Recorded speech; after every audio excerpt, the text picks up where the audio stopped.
Assalamualaikum warahmatullahi wabarakatuh. Selamat pagi Kenari Mania Nusantara. Jumpa lagi bersama channel Om Pang. Pagi ini kita akan membahas tentang bagaimana cara merawat kenari pada saat musim hujan. Nah, musim hujan yang sangat ekstrim sekali.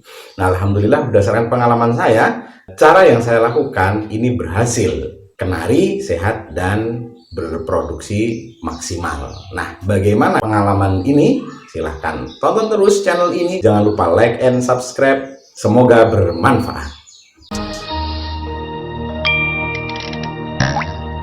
Sahabat Kenari Mania, kebetulan di rumah saya ini sekarang sedang musim hujan. Nah, coba kita lihat. Nah, itu hujan seperti ini hampir tiap hari dan hampir tiap malam terus menerus ya. Nah, ini adalah koleksi kenari milik saya. Kebetulan di dalam rumah memang tidak ada tempat, dan ini juga saya lakukan agar tidak mengganggu kesehatan keluarga saya yang ada di rumah. Dan tentu saja tidak terganggu dengan kotoran-kotoran, bau, dan kuman-kuman atau virus yang diakibatkan oleh burung. Nah, mari sekarang kita lihat satu persatu. Kenari ini di video sebelumnya itu pernah kita tampilkan dan waktu itu sedang mengeram. Dan kebetulan memang pada saat mengeram pas waktu awal-awal musim hujan. Nah, coba sekarang kita lihat bagaimana kondisinya. Mudah-mudahan ada hasilnya ya.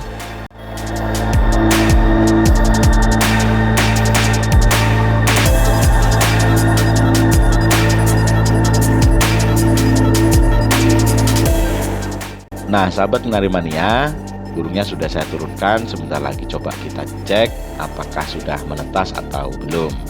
Ini kemarin pada saat mengeram saya cek telurnya ada 3. Nah, kita buka dulu. Nah, ini burungnya. Induk ini kemarin saya beli pada saat posisi masih belum fit.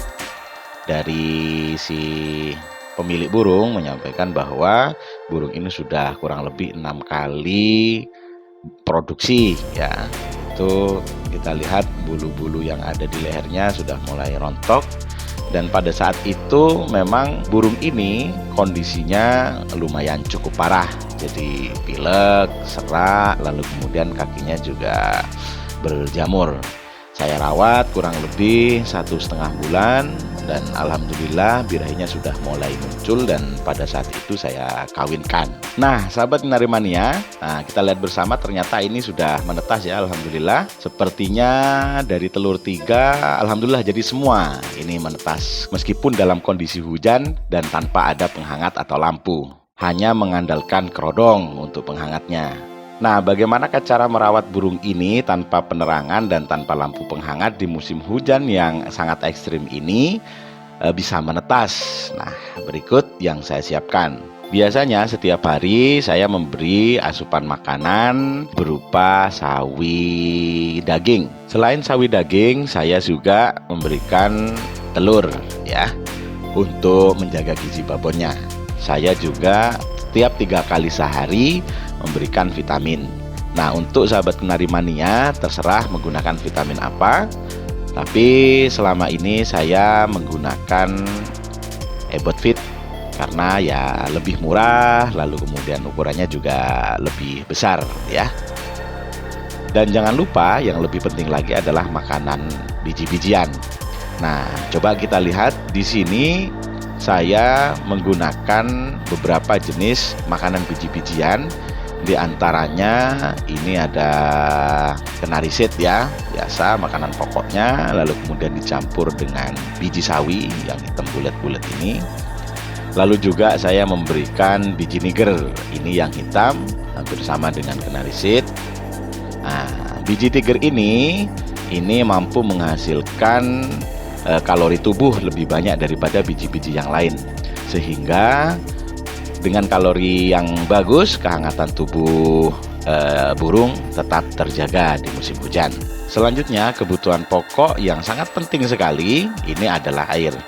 Nah, air ini perlu kita bersihkan rutin tiap hari.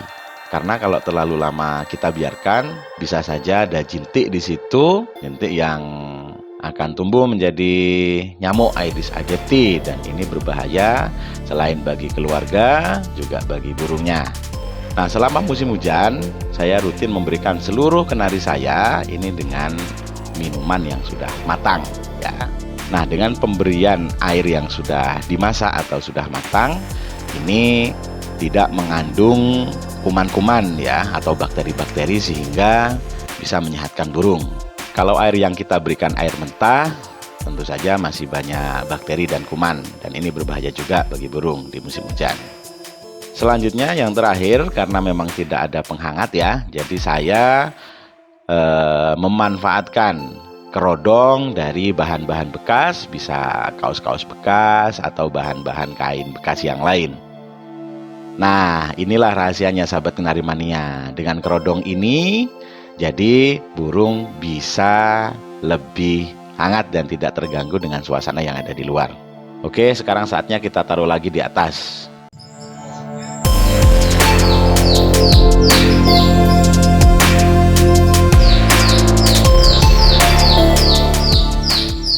Nah, itu sahabat kenari mania, pengalaman saya dan sudah saya buktikan dengan memakai kerodong ini sudah bisa menjadi penghangat burung di musim hujan.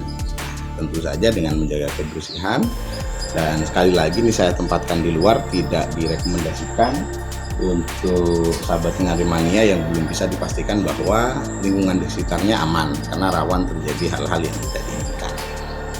Sahabat kenari mania, demikianlah informasi dan pengalaman yang saya berikan, mudah-mudahan bermanfaat dan hidup peternak kenari Nusantara. Assalamualaikum warahmatullahi wabarakatuh.